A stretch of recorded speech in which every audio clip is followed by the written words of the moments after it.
మీ ఇక్కడ ఎస్ఆర్బీసీ పనిచేసినటువంటి క్రిస్టియన్ సోదరులందరికీ మరియు ఈరోజు పల్ల వెంకట్రావు గారు ఇక్కడ మెసేజ్ చెప్పి వచ్చారు.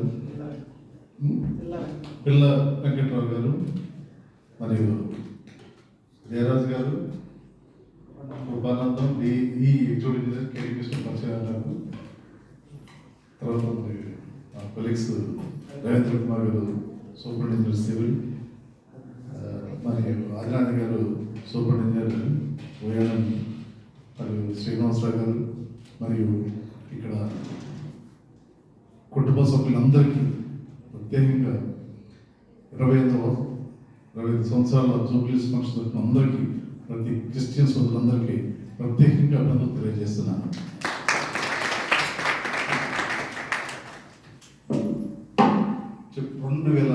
సంవత్సరంలో ప్రారంభమైంది.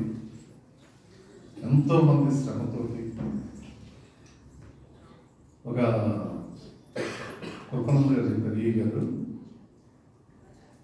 ఏదైనా సరే ఒక పని చేయాలి అని ఒక సంకల్పం ఉంటే ఆ సంకల్పంతో దృఢ విశ్వాసం కూడా ఉండాలి.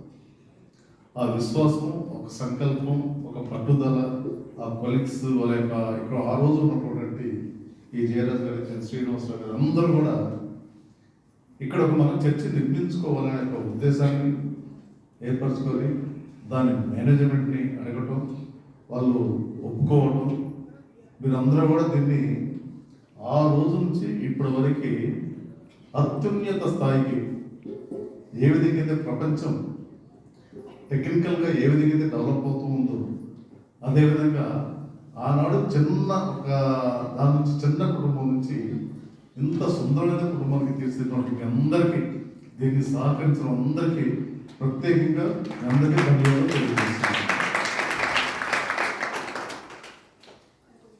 ఆనాడు ముఖ్యంగా ఈరోజు రావడానికి కారణం, ముందు మీ డిఈ గారు శ్రీనివాసరావు గారు సీఎండీ గారి దగ్గర పోవడం, సీఎండీ గారు ఇమ్మీడియట్గా నేను రాలేదని మీ డైరెక్టర్ గారు వస్తారని చెప్పాను. వెంటనే నా దగ్గరికి వచ్చారు. సార్ సీఎండీ గారు చెప్పారు కానీ చెప్పారు అంటే సీఎండీ గారు చెప్పి డైరెక్టర్ మేడం ఇది నా ప్రాజెక్టు, ఇది నాది కాబట్టి తప్పకుండా రావాలనేసి వచ్చాను. అందులో అదేవిధంగా మీ అందరి ప్రేమతోటి నన్ను ఇక్కడ వరకు రప్పించడం జరిగింది. Thanks to all. మరి అసలు ఆనాడు వీళ్ళు ఎందుకు వచ్చిందో ఏమో కానీ మేనేజ్మెంట్ మాత్రం ఇవ్వడానికి ఒక స్వార్థం అయితే ఉంది. మేనేజ్మెంట్ ఇవ్వడానికి ఏనాడు కూడా ఏ మేనేజ్మెంట్ కూడా ఏ గవర్నమెంట్ కానీ ఎవరి మీద ఏ మతం మీద ప్రేమ ఉంచదు. ఒక మతం మీద ప్రేమ ఉంటుందంటే ఆ మతంలో ఉన్న సభ్యులతోటి చాలా ఉపయోగం ఉందనే సంకల్పంతో ఆ సభ్యుల్ని ఎక్కువగా పని చేయించుకోవాలి, వాళ్ళ కోరికలు తీర్చాలి అనే ఉద్దేశంతో ఆ రోజు మేనేజ్మెంట్ ఇచ్చిందని కూడా నేను దృఢంగా నమ్ముతున్నాను. ఎందుకు అంటే ఆ రోజు కన్స్ట్రక్షన్ చాలా స్విమ్గా నడుస్తూ ఉంటుంది, నో డౌట్ అందరూ కష్టపడుతుంటారు. కానీ ఆదివారం రోజు కూడా కష్టపడాలి. కన్స్ట్రక్షన్ పీరియడ్ ఎలా ఉంటుందో నాకు తెలుసు. ఆదివారం కదా 365 రోజులు కష్టపడుతూనే ఉండాలి. వర్కర్స్కి ఎన్నో ప్రాంతాల నుంచి ఎంతో మంది కాంట్రాక్టర్స్ వచ్చి ఉంటారు, కాంట్రాక్టర్స్ వర్కర్లు వచ్చి ఉంటారు, మన రాష్ట్రం కాకుండా ఇతర రాష్ట్రాల నుంచి కూడా వచ్చి ఉంటారు. అదేవిధంగా ఇతర దేశాల నుంచి కూడా, జపాన్ నుంచి కూడా ఆ రోజు వచ్చి ఉన్నారు. మరి వీళ్ళందరినీ ఉంచుకొని కొంతమందిని మళ్ళీ ఏదో చర్చికి అనేసి ఇంకో ఊరు పోయి అని చెప్పారు, అయ్యో నాకు చర్చికి పోవట్లేదు ఎలా అనేది అందరిలో క్రిస్టియన్స్లో భావం ఉంటుంది కదా.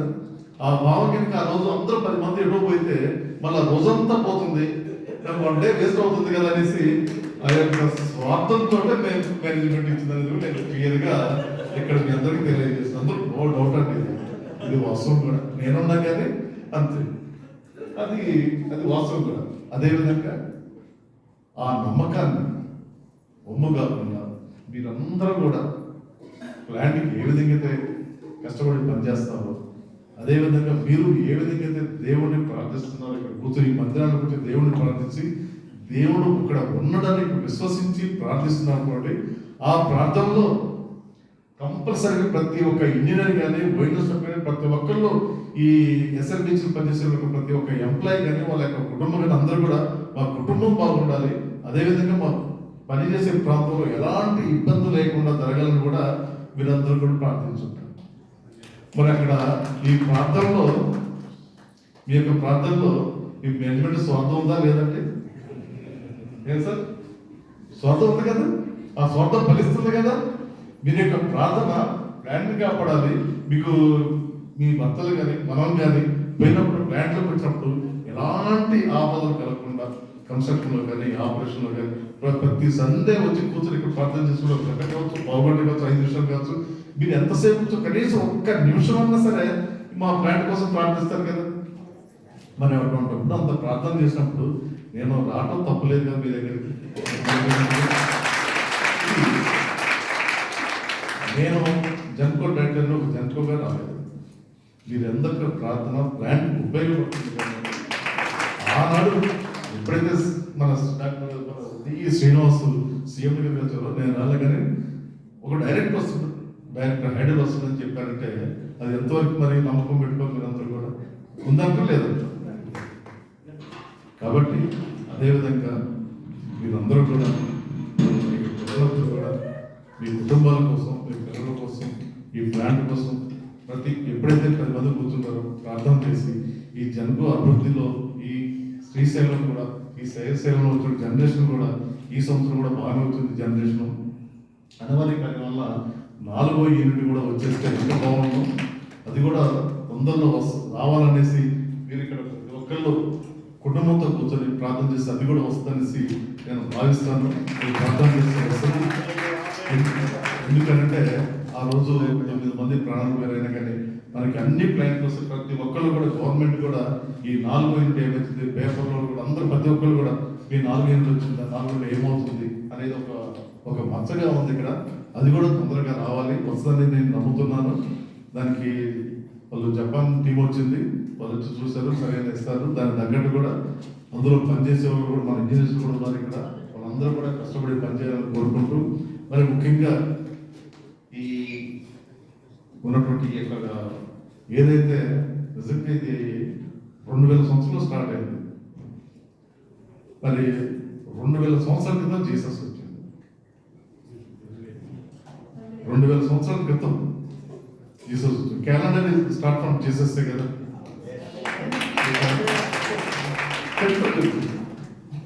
ఈ చరిత్ర భాగంలోనే కొంతమంది ఇంకా కొన్ని దేశాలు కూడా జీసస్ రావాలనుకుంటున్నారు, కొంతమంది గుర్తించట్లేదు, కొంతమంది గుర్తిస్తున్నారు.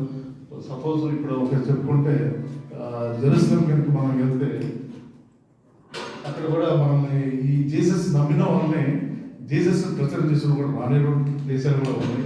వాళ్ళు క్రిస్టియన్స్ అయినా కానీ మనం అందరం కూడా ఏదైతే ఈ బైబిల్ చెప్తుందో, కొత్త నిబంధన పాత నిబంధన ఏదైతే బైబిల్ చెప్తుందో, ఈ బైబిల్ చెప్పేది దాన్ని అందులో ఎంతవరకు వాస్తవం ఉంది, ఎంతవరకు అవాస్తవంగా ఉంది, ఇప్పుడున్న పరిస్థితులు మనం ఏది పాటించాలి, ఏది పాటించకూడదు అనేది కూడా. అంటే పాత నిబంధన వచ్చిన తర్వాత లేదు, నాకు తెలిసినంత వరకు కొత్త నిబంధన వచ్చిన తర్వాత జీసస్ చాలా అమెండ్మెంట్ చేయడం జరిగింది. జీసస్ ఫైనల్గా ఏది వచ్చినా కానీ పాత నిబంధనలు ముస్లిమ్స్ అన్ని కలిసి ఉంటాయి. కొత్త నిబంధన వచ్చిన తర్వాత కొత్త నిబంధన అంటే జీసస్సే వస్తుంది. జీసస్ ఒకటే చెప్పుడు, ప్రేమ. ప్రతి ఒక్కరిని ప్రేమించండి, ప్రతి ఒక్కరు ప్రేమతో మనం ఏదైనా చేయొచ్చండి అంటారు. అందుకని ప్రపంచ శాంతి దూతలు అంటారు. శాంతి ప్రతి దాంట్లో శాంతి, ఒక అతను శాంతి దూతపై యుద్ధాలను కాపాడని అంటారు. కాబట్టి ప్రతి దానికి శాంతి అనేది ప్రేమ, శాంతి అనేది కరుణ, ఈ 3 అనేది ముఖ్యంగా ఈ నూతన నిబంధనలు ఉన్నాయి. కాబట్టి జీసస్ చెప్పింది, నేను చెప్పింది కాదు, బైబిల్ కూడా జీసస్ చెప్పింది అనేసి ఎంతో మంది చెబుతుంటారు.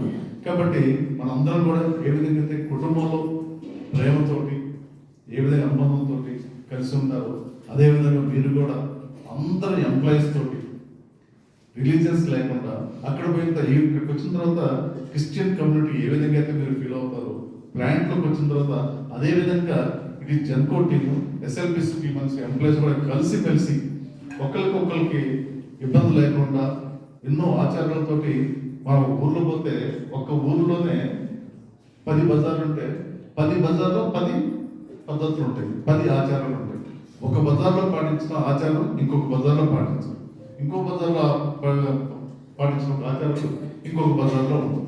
అదేవిధంగా ఇదే క్రిస్టియన్స్లో కూడా ఒక క్రిస్టియన్స్ ఫాలో అయింది ఇంకో క్రిస్టియన్స్ ఫాలో కాదు, ఇంకొక క్రిస్టియన్, ఇట్లా ఎన్నో సంస్థలు. ఏ సంస్థ ఉన్నా సరే ఇక్కడ ఈ క్రిస్టియన్ సంస్థని నమ్మేది ఓన్లీ జీసస్. ఇక్కడ ముఖ్యంగా నేను అందరినీ మిమ్మల్ని అందరినీ అభినందించేది ఏంటంటే, ముఖ్యంగా ఏ సంస్థకి సంబంధం లేకుండా, ఏ క్రిస్టియన్ సంస్థ సంబంధం లేకుండా ఇక్కడ జనుకో సంస్థ క్రిస్టియన్ సంస్థలాగే మీరు కుటుంబాన్ని ఏర్పరచడానికి నిజంగా ఇది ఇటువంటి కల్చర్ ఏ ప్లాంట్లో లేదు, ఈ ప్లాంట్కే వర్తిస్తున్నా కూడా నిజంగా చెప్పలేదు. ఒక చోట పోతే సిఎస్ ఉంటారు, ఇంకో చోట పోతే హెడ్ ఉంటారు, ఇంకో చోట పోతే ఇంకో చోట ఉంటారు.